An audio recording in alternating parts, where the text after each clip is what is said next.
great to have you here on the Clark Howard Show. You know, our mission is to serve you with advice and information that empowers you so you make better financial decisions in your life. And it's Friday. You know what that means? It's when I get to hear your advice for me and get to hear where you feel I've gotten it wrong, incomplete, whatever. A plain out F or even an I, you know, an incomplete like in school in our Clark Sync segment. And later, I want to talk about a lawsuit against Ameriprise. And there's important lessons in it for anybody who's putting their money to work for their future investing. But without further ado, it is time to hear me stink it up. I should have never encouraged you to speak. You must think I'm pretty stupid. You should be ashamed of yourself. Well, maybe I'm wrong. Maybe I'm wrong. Maybe you're right, pal. I do want to mention an upcoming change to the Clark Stinks. And it's not going away, but we'll do one again next Friday. And then after that, we're going to go to every other week. Just because of your new and improved schedule, I feel like we should do it a little less often. Okay. All right. We'll see what kind of response we get. Yeah. We may see if people say Christa stinks by not having as many Clark stinks. All right. We'll see. Maybe once in a while we can do like a full show, but, you know. That's fun. We've had a good time doing that before. We have. Okay. Here we go. When discussing the difference between contribution limits for simple IRAs, 401k plans, and traditional Roth IRAs, Clark said there is no rational reason why people with access to some retirement plans should be able to contribute different amounts than people in other plans or IRAs. Actually, there's a very rational reason. Business owners, normally high-income earners, will be more willing to take on the cost of administration and matching employee savings if there's a big benefit for the business owner, namely in the form of larger tax deductions. By offering larger contribution limits in 401k and other retirement plans, owners are enticed to take on additional costs and help lower-income employees saving for retirement. If retirement plans and IRAs had the same limit, many employers would not feel the need to offer a retirement plan because they could get the same tax benefit without the additional cost. In that case, the lower income worker would not get the retirement benefits from their employer. Ryan, thank you. So there is a provision, and it's very thoughtful what you said. There is a provision in the law that highly compensated employees can have the amount they're allowed to contribute reduced if lower compensated employees don't contribute. And that's to try to make sure that employers are enticing employees with a generous enough match in the retirement plan that the employers will be able to have that enlightened self-interest you talk about and be able to contribute more.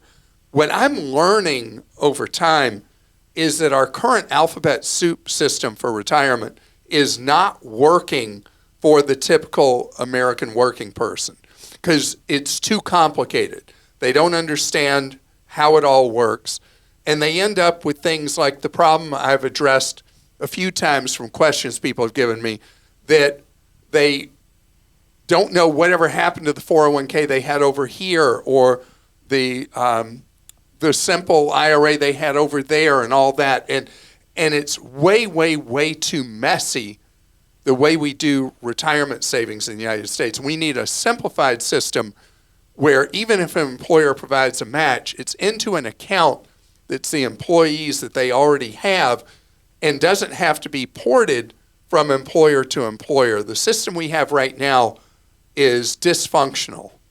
Well, I don't think Clark is that stinky. He did miss a shot while discussing which toilet paper to buy.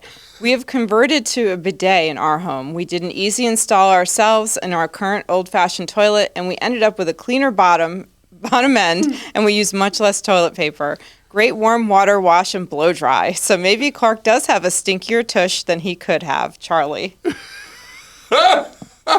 This is our second Lots of bidet people, post. people love their bidets. And I always say Costco always has those on sale. Like they have. Oh, the attachments. Mm-hmm. And then they have the fancy like Toto toilets or whatever. Those have bidets, right? Oh yeah, well the Japanese Toto, toilets? They have heated seats and they do all kinds of crazy things, and they also have a crazy kind of price. Yeah. All right. Let's see. You're wasting money, and that stinks. Ask for supplemental insurance for electronics, cars, home repairs, travel. Many of those insurances cost 8 or 10%, and then you have to go through all the steps trying to put in a claim if you can. For some consumers, wouldn't it be far ahead better to simply bank the amount of the cost of the insurance they offer and draw on that? Should the product need to be repaired or replaced, you miss a trip. I have a very financially astute friend, and he's done this for 20 years and now has a 6-digit balance in an investment account. Howland. Howland, okay, so that was not a Clark Stinks. That's the extended warranties that everybody sells absolutely stink. Right. Don't buy them. Don't buy them ever. And the next time a TV person says to you, you need to protect this investment in the TV you're buying, all you got to say is a TV is not an investment. It's not. I mean, they offer it on everything. So I think Howland maybe might have heard someone else talking about it, not you. But like, I bought a little fan and they offered me an extended warranty. They did not. Yes, they did. They offered it on everything. The funniest was when I was offered one on a pair of running shoes. I'm like, seriously? A warranty on my running shoes? No, this is because the profit margins on them are like virtually nothing else. And there is never a time I've heard that it would make sense to buy one of these extended warranties, extended service contracts on any consumer purchase. I love it. Now I'm ready for the post from people who are going to say, but It what worked for about, me. what about how, I had this and, blah, blah, blah. There's always the exception, but the math overall is what wins the day, which makes any kind of extended service contract, extended warranty, a loser. I love your show, but you stink on the travel insurance stuff. I looked up Capital One Venture X, and while they do include provider default on their insurance, it's only up to $2,000 per person, so it's only for airfare or cheap trips. The Sapphire does not include carrier default, but it provides up to $10,000 per person. Susan, thank you. And so most people don't go on ultra expensive trips. So the Capital One Venture X with $2,000 cap on coverage for supplier default, for most people, most situations will work. Chase Sapphire has narrowed what theirs covers, but Chase Sapphire traditionally has been the best card for coverages for travel insurance that's included for free, car rental coverage that's included for free, but they do not cover supplier default. So we've got this gap in the marketplace, and I don't have an easy answer for people buying really, really expensive trips. I can smell you all the way from my small rural town in Mississippi. I would love to cut the cord, stop streaming subscriptions, and lower costs for TV by installing an antenna for an old-style free over-the-air TV, but I and 30 million Americans live in rural areas where over-the-air TV signals are weak or unavailable, making it difficult or impossible to receive broadcast television with an antenna. These areas are often referred to as TV deserts due to their lack of coverage by major network signals. So at this point, I'm stuck with paying for cable or using the T-Mobile cellular internet, which seems to work in the area and is less expensive than cable. Stephen, thank you. And T-Mobile has done a great job with the T-Mobile home internet covering a lot of areas in rural America that don't even have an option of having internet from a monopoly local phone company or from a cable monster, and giving people the ability to have a reasonable speed home internet at a very, very reasonable price. As for the antennas not working, I mean, this has been a problem in rural America forever. I mean, you get so far out, and even a big rooftop antenna is not going to pull in a broadcast signal. And thank you for pointing out my oversight.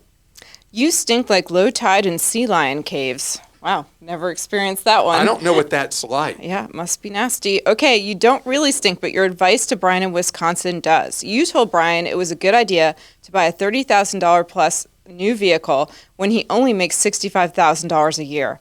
Let's use a Toyota Camry as an example. I looked online and immediately found a 2022 Camry SE with 38,000 miles for $22,000. A 2024 Camry SE goes for at least $10,000 more than this. If Brian follows your advice, he'll essentially be paying $3.80 a mile for the first 38,000 miles before fuel and maintenance. In what world does spending half your annual income on a new car when you can have just as good a car for 30% less make sense? By the way, I picked a Camry out of fairness to you because they hold their resale value extremely well. I also found a 2022 Kia Rio with 33,000 miles for $23,000, while the starting MSRP of the 2025 model is $36,000. You recommend this to someone else, but in your own life, you're dropping YouTube TV and NFL Sunday Ticket? Come on, Clark. Robert. Robert, thank you. Truthfully, Robert, I don't remember the specific circumstance from that question. And if the numbers are as you said, and I was encouraging somebody to spend an enormous amount of their take-home pay on a brand new Camry, then obviously I had a screw loose and I wasn't thinking clearly. You know, I love used vehicles, and the gap with new and used vehicles has actually narrowed some lately. And that's coloring some of what I say, because the used vehicle market has come way down from the high prices it was. And now the new vehicle market is coming down in price. And so these decisions are harder, particularly because of the high mileage on a lot of used vehicles. But you gave a perfect example where that was not a relevant argument on my part. When you talk about employer 401k matches, you need to quit saying free money. Employer matches are not really free money. Rather, it's already factored in as a part of overall compensation, just like vacation and sick days. As a side note, I've been taking advantage of a Roth 401k option from my employer. While it's a great option, it is important to note that only employee contributions are treated as a part of the Roth. Employer match is always tax deferred, so it acts like a traditional 401k and not as a Roth. Well, Clark, you don't stink, but for sure on this topic, you do not smell like fresh linen either. Thank you to you and your team for serving others. Wishing you a bright 2025. Hamong. Hamong, I should tell you that you were completely right, but now an employer has the option of doing the match as a post-tax match, so that both the employer money and the employee money can now be Roth money instead of traditional. The difference ends up being a taxable event for the recipient of the match, but long term, there's actual benefit to it. Now, on the other thing about it being free money, okay, so why do I call it free money? Of course, the employer is paying for it, and it's part of how they look at compensation. But employees that don't participate in the 401k, traditional or Roth, miss that match money that to them would be like a built-in raise, or in the example, let's look at the reverse of what you said. It's like them taking a voluntary pay cut. If you look at it as an employer saying, hey, I'm spending this money, not for that employee, they voluntarily took a pay cut they shouldn't take. Some additional information regarding college credit cards. As Clark mentioned, our family had great experience with the Discover card for building our kids' credit, specifically using the secured card to start when they turn 18. This has all three of our young adult children with a credit score above 780. We added them as users on our cards too, but didn't give them the cards. We wanted them to have another credit card on their own. We applied for the Bank of America card recommended on Clark.com, and my 21-year-old son was approved, but my 18-year-old daughter was denied. The explanation is if you're under 21, the college student must have active current income, not just from a summer job, etc. The guidelines are looser once they reach age 21. Just a little wrinkle that I had not heard you mention. Thank you for everything. I listen every day on my way home from work. My wife asks me when I get home, so how's Clark doing today? Haha, Brian. Brian, and you know, I'm Brian as well, my middle name. Okay, so you said Bank of America, right? Right, that's one of the Bank of cards. America is using that as their own criteria for people under 21. There are specific requirements about banks being reckless soliciting college students before their 21st birthday, but any of a number use different criteria for granting a card. So it's Bank of America's internal guidelines. I found it with the other ones too. I went through this with my daughter. Like, they want you to have real income. It was a little crazy. And my friend went through it too with her college-age daughter. So I stand corrected. I didn't experience that with my Yeah, I don't know if kids. it's a new thing, but it was definitely happening. Thank you, Christa. Sure. See, Clark did stink twice here. Well, I think it's a new thing. Okay, it stinks what Clark neglected to tell us that while cutting back his show to 3 days a week, he's also decided to only give us half the answers while he's on. While answering a question about residual interest when closing an account, he only offered the arduous task of trying to figure out how the interest is compounded and then when it's paid. What about the far simpler answer of just emptying the funds from the account before closing it? Within 30 days, your interest should show up if there is any, and depending on how lackadaisical you are about emptying the interest within that time, you could even wait 60 days and see if that small amount of interest generated even a few pennies that you could also empty before closing. No need to waste time deep diving into your account's interest policies. If you're only going to give us 3/5 as much time, you might as well give us quality answers, Clark. Jaw thumb. Jonathan, I love that. I love that suggestion because there are players out there that are doing this really janky kind of thing where instead of calculating interest as simple daily interest, which is tradition with savings accounts, they're only giving the interest at the end of a certain period. And so if you close an account, that money sits there. You're the one who has to go figure out how to chase it.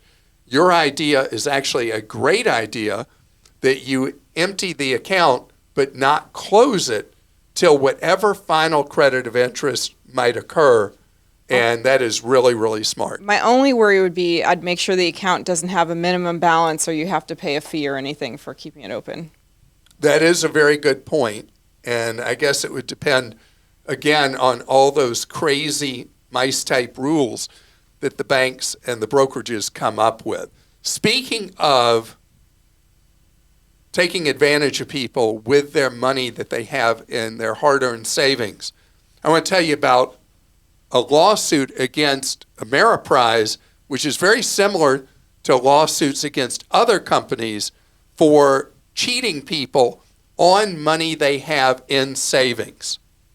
Okay, this has worked my last nerve with how banks cheat their customers, brokerage houses cheat their customers by taking the cash that you have in savings in a bank or in a brokerage equivalent and paying people 1/100th of 1% on their savings. This has been an ongoing sore spot for me because it's so dishonest. And banks, nobody really noticed when interest rates were really low, but when interest rates started rising, banks kept the interest rate at 1/100th of 1%. Some of the brokerages kept the earnings at 1/100th of 1%. There have been a number of lawsuits involving brokerages underpaying people on their savings way below market rates. Some of the companies I talked before about, Charles Schwab, that was paying customers 0.4% when interest rates people could be earning were close to 5%. And there are lawsuits against Morgan Stanley, another big commission-based company, LPL. And in the case of Ameriprise, Ameriprise has been sued, and Ameriprise is not fighting whether or not they really were paying people 1/100th of 1% when interest rates were 4 to 5%. What they're saying is, hey, you signed up with us. You don't have any right to sue us. Your only right is to go to arbitration. And by the way, when you have an account with us, we wear two different hats. One, we're a fiduciary, which means they have to do what's in your best interest, where legally they are bound to do what's best for you. And then the other, they're not. And they're earning commissions from products that may work really well for Ameriprise, but maybe not so much for you. You know, this is a rot to the core that goes on with the big banks and the brokerage houses. Not all the brokerage houses, but does with the big banks. This idea that, hey, what somebody doesn't notice, well, too bad, too sad for them, so sad for them. And I need you to understand the mentality of this quote that Ameriprise gave to Barron's, and it just bothers me so much that their whole thing is that you are this kind of person or that kind of person in the same account. And so we play two different roles with you. How is a consumer supposed to know? And by the way, I don't care which of the full commission brokerage houses you're with. You need to know what you're paying for what you're in. What are you paying? What kind of commissions are you paying? What kind of ongoing management fee are they charging you? What kind of fee is attached to the investments? And what you'll find is that you are paying, in many cases, 30 to 50 to 100 times in expenses what you would be paying if you were in a self-managed account with a discount broker, or you were somebody like Vanguard. I mean, do you really feel like you're getting a lot from a company that says, oh, well, you know, you could have done other things, but you didn't, and so we're okay paying you 1/100th of 1%. And Charles Schwab doing this thing where when interest rates are paying so much more, defaulting people into 0.40%. And Schwab is generally a very good company. I don't like it. And I got to tell you, if you were with one of the giant monster mega banks, go look and see what they're paying you on your savings. And then go look at our list of FDIC-insured online savings accounts. And look at the difference at what the giant monster mega bank is paying you on savings versus what you could earn with your savings sent away to an FDIC-insured financial institution. It's your money. I want it working for you. Okay, we'll go to questions. Keith in Illinois wrote in with this one. Have you reviewed AmEx's MyCredit guide for monitoring your credit score? It's free and you don't need to get a credit card from them. I presume your info will be sold for the privilege, but I wanted to get your thoughts. Okay, so this is an idea that Discover came up with years ago, Keith, where Discover made it available to non-customers to see their credit score. And now you're telling me American Express allows non-customers to use MyCredit guide. And MyCredit guide is a good tool just like the Discover tool. And what are they getting out of it? Okay, so there you are, you've inquired, you set up this account to go on MyCredit guide, and then they realize, ooh, it's a good prospect here. So don't be surprised if you then in turn receive really nice offers from American Express to have credit cards with them or other products that American Express offers. To me, this is a perfect, good use of capitalism. They're giving you something for free in return for the opportunity to find qualified leads to people who might be great future customers. You win, they win. Anthony in Georgia says, I pay my mortgage religiously to this big bank. However, since June 5th of 24, they're reporting information to Equifax and Experian that is resulting in being interpreted by those bureaus as me having a $0 balance and indicating that it's due to the mortgage being sold or transferred. This is not true. My mortgage is open and active with a balance near $212,000. I've unsuccessfully been pursuing this with the bank since June of 24. This is negatively impacting my FICO score. Right. What can I do to get the bank to resolve this matter? After this long, they apologize, but the issue persists. Okay, so Anthony, your servicing could remain with this bank, but they could have sold off your loan to another lender, and you would have received a letter from them saying that was the case. For whatever reason, their computer system thinks your loan was sold off. If you never received any notice like that, then they haven't done their job. So if your loan had been sold off, what would normally happen is your loan would be reported on your credit report by the new lender who owns it, even though the servicing was still handled by the bank that had it. Now, I had an opposite situation of yours. Years ago, I had a loan that was being reported twice on my credit report, once by the lender that used to own it, and then second by the one that bought it. So it threw my ratios all out of whack, and I was being hurt, and I could not get it resolved easily. I'll tell you how you get this taken care of. You have a pretty good shot. File a complaint against the bank at consumerfinance.gov. That's the Consumer Financial Protection Bureau. The bank will have 30 days to investigate and answer, and hopefully will soon start reporting your balance. Or on the other hand, they will provide you the information of who now owns the loan and should be the responsible party that is reporting it. But my guess is that the loan is still there, it's just miscoded, and that's why it's not being reported to the Bureau. And I want to hear back from you if you're successful with your complaint that you file at consumerfinance.gov. How did yours finally get resolved? So this was before Consumer Finance existed. I filed a complaint with the state banking regulator, and it took about 6 weeks, but it finally was cleared up after I'd beaten my head against the wall. I mean, I don't know how big the hole in my head is from beating it against the wall, trying to get it resolved with the two bank bureaucracies. You always say you like it when stuff like that happens to you, so you understand how other people feel. I love customer no service that happens to me because I so much more understand what happens to you. Okay.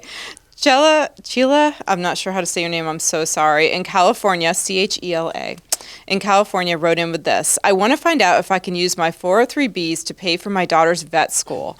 I have a few retirement accounts worth about $1 million and a teacher pension available to me when I retire in 5 years. I really don't believe I will need the 403B accounts, and that's why I want to know if I can use it for vet school without being penalized. I know if I withdraw the money, it becomes income for me, and I know that if I withdraw before I turn 59 and a half, I will be penalized. Penalty.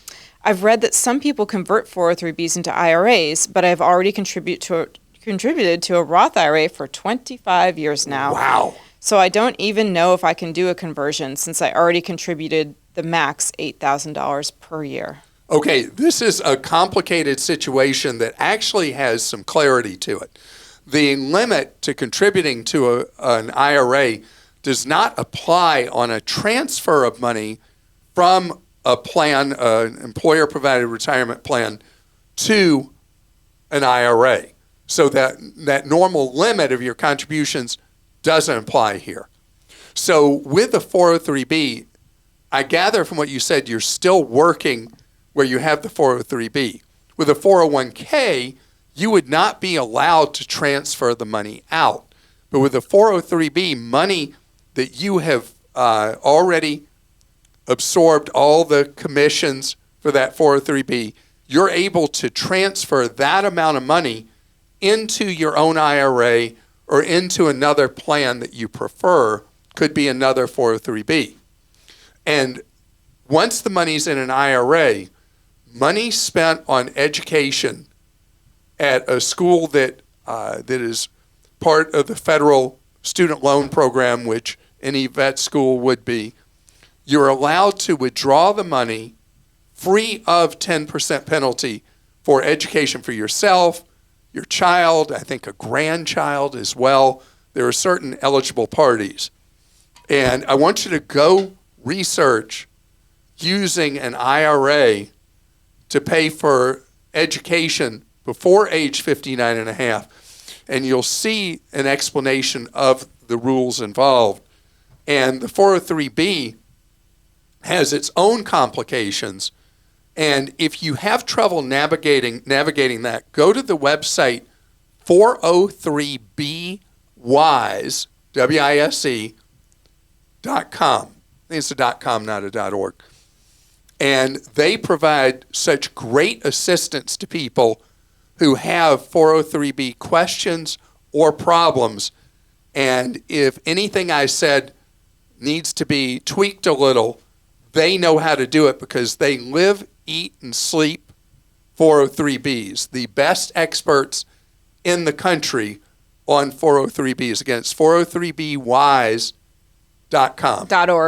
.org. So I kept stalling, Christa. I kept waiting for the answer. Thank you. So I wanted to tell you that this is a holiday weekend upcoming. So there is no episode in honor of Dr. Martin Luther King's holiday birthday celebration. His actual birthday is January 15th, but like so many federal holidays, it's celebrated on the Monday they choose around it, and this year it's Jan 20, and we will be back at your service Wednesday of next week, and I hope you have an absolutely fantastic weekend, and don't miss the great advice we have for your wallet all weekend long at Clark.com and ClarkDeals.com, so you can save more, spend less, and avoid getting ripped off.